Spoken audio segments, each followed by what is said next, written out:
સુરતમાં એક બાળક સાથે સૃષ્ટિ વિરુદ્ધનું કૃત્ય આચર્યું હોવાનો કિસ્સો પ્રકાશમાં આવ્યો છે.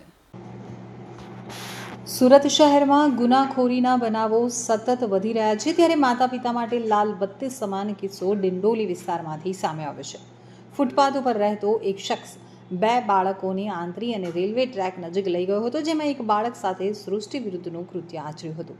25મી સપ્ટેમ્બરે બનેલા આ બનાવ મામલે ફરિયાદ નોંધાતા પોલીસે આરોપીની અટકાયત કરી વધુ તપાસ હાથ ધરી છે.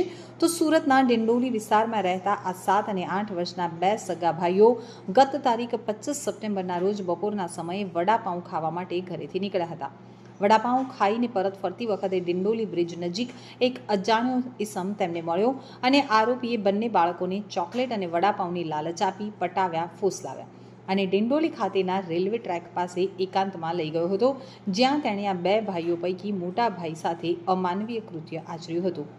કૃત્ય પૂરું કર્યા બાદ નરાધમે પકડાઈ જવાની બીકે બંને બાળકોને એક સાથે ચાકુ બતાવ્યું હતું અને તેણે ધમકી આપી હતી કે જો તેઓ આ વાતની જાણ તેમના પરિવાર કે પોલીસને કરશે તો તેમને જાનથી મારી નાખવામાં આવશે.